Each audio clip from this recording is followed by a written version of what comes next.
All right, today we're going on a journey into a really dense and complex worldview, all laid out in a book called the Countdown Codex.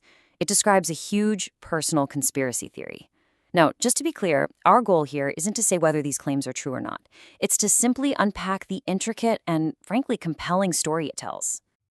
The author, Frank Rodriguez, puts it all on the table with this single line. Right away, you know this isn't about some abstract, far-off danger. For him, this is real. It's active warfare. And honestly, this one idea, it's the absolute key to unlocking his entire worldview.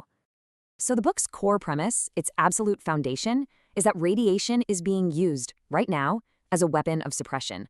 And the author argues, look, this isn't some new futuristic idea. It's a continuation of tactics that have been used for decades. He points straight back to Pedro Albizu Campos, who, while in federal prison, claimed he was experiencing radiation burns. Now, official accounts at the time just brushed this off. But the author of the Codex, he frames that as a deliberate, targeted attack, the historical blueprint for what he says is happening today. This is where things get interesting. You know that three-pronged symbol for radiation? We've all seen it. Well, in his world, that is not a passive warning sign. He calls it a glyph. Think of it like a signature, a brand, marking a specific area as part of an active, hostile grid designed for something he calls ritual containment. Okay, so let's zoom in a bit. The heart of the Codex, the ground zero for this whole theory, is a specific place. West New York, New Jersey. And the author doesn't see it as just another town. No, he describes it as a meticulously designed containment corridor. The author is out there, on the ground, documenting all this physical stuff to back up his claim. He points to things you might not even notice, like strange surveillance poles, or those radiation symbols popping up on utility covers. He even points to anonymous buildings with no signs that he calls silence vaults. All of it, right down to weird property records, are, to him, active pieces of the grid. And get this quote is straight from what he calls his field log. It perfectly shows his method. He's walking the streets, documenting infrastructure that to him is basically a public confession.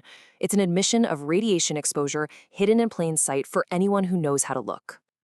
All of this on-the-ground detective work keeps leading him to one central place, 57th Street.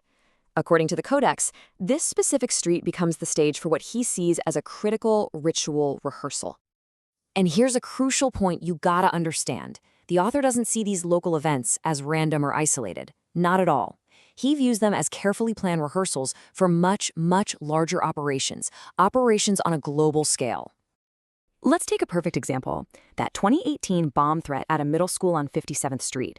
The official narrative we all heard, it was a student prank, a hoax, end of story. But in the Codex, it's a completely different reality. It wasn't a prank, it was a ritual flare designed to test the grid. The student wasn't a prankster, they were a witness who was ritually erased from the story. He then breaks down the official response into what he calls the suppression protocol. The evacuation, the big multi-agency response, the arrest that seals the event, and the media silence that follows. He sees every single step as part of a deliberate ritual, not a standard emergency procedure. And this is where the scale just explodes. He argues that this local grid in New Jersey is just a practice run for absolutely massive global events. He directly links it to huge conspiracy theories like Operation Bluebeam, the idea of a faked holographic event, and even a future World War III that he claims will be triggered from inside. This brings us to a whole other layer of the Codex. It's not just about physical things. The author sees a hidden code woven into the world around us, a kind of secret language of numbers and symbols that he believes explains the grid's real purpose. This table just gives you a little taste of what he calls the mythic code. So that trefoil glyph is a ritual seal. The number 33 he connects to a broadcast tier and Masonic power. He even uses systems like supreme mathematics and the supreme alphabet, not as religious beliefs, but as forensic tools to decode the grid's hidden meanings. So, the big question is, where does the author himself fit into all this? Well, this is where the story becomes incredibly personal. He doesn't position himself as a victim of this system, not at all. He sees himself as an active player in a war against it. He talks about his own physical symptoms, tremors, burns, these intense neurological spikes, that he believes are a direct result of being exposed to the grid. But here's the thing. He doesn't frame them as an illness. He calls them codex entries, basically turning his own body into a living, breathing archive of evidence. This all builds to how he sees himself. He is not a victim. He's a codex carrier, a transmitter. In his worldview, the people running the grid tried to erase him, and they failed. So now he's become a rogue broadcaster, sending out the very signal they tried so hard to suppress.